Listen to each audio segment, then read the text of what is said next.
the deal was that I was to take it up, get it up to condition to get it sold and market it and sell it and split the proceeds with him.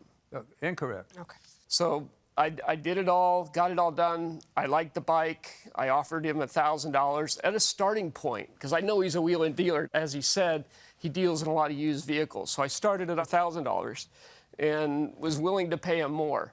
One time I got off the phone, he thought he hung up. His wife basically said, "Why don't you just give it to him, Mel?" And he goes, "Nope, I'm going to wait until he offers me $1,500.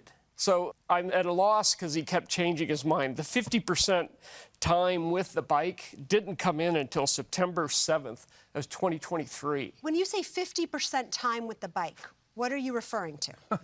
He said that he wanted to have it, to complete our 50-50 deal, he needed to have it 50% of the time. So you were going to share custody of this bike? But that was never any part of the deal. Who gets the bike for winter vacation? Yeah, no kidding. But yeah, where does it end? All right, I'm going to go ahead and pass this to Judge Corriero. First of all, how much did you pay for the bike?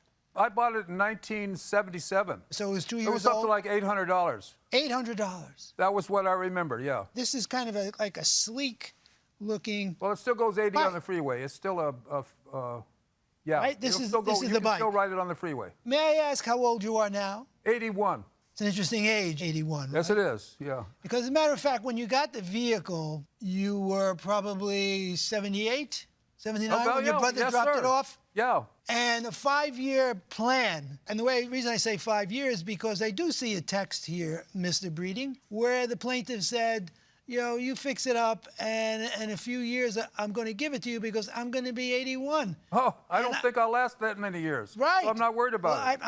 Right. And by 82, he felt that he wasn't really going to be able to handle it at all. You don't deny that he said that to you. I have no idea why he would want to ride it at 81 years old. Well, that's not the point. Yeah. Some 81-year-olds like to ride. They'd like to, yes. He didn't anticipate that you were going to hold on to this vehicle for almost 3 years, if not more, right? That wasn't anticipated initially. No, well, a few months I'm not at the asking maximum. you. I'm not asking you. Yeah. I'm asking you. In two of his texts, which I can find them for you if you want, that basically he stated that you enjoy it as long as you like. Okay? That's an exaggeration. I'm just being friendly. I'm trying to keep it calm. And then the second one is no timeline on it.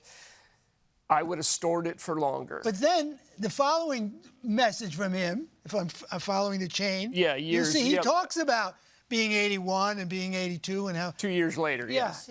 Yeah. You still have the bike? I do, and I have a buyer for it, too. And he talked to the buyer about buying it. And how much does the buyer want to purchase it? He wanted over. He was willing to pay $37.50. And then And how much are you willing to give the plaintiff out of that $37.50? I would go our 50-50 dealer, less half the parts. Give me a number. That's $18.75 split 50. Would that be satisfactory to you? No. I've never been allowed to have the motorcycle to go out and shop it and advertise it. He'd never put photos in a magazine. He only went to his neighbor. Are you willing to give him the bike back and call it a day?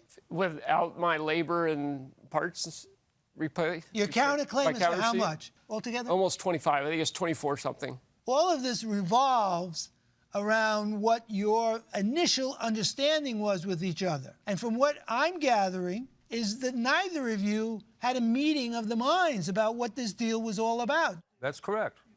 Thank you very much.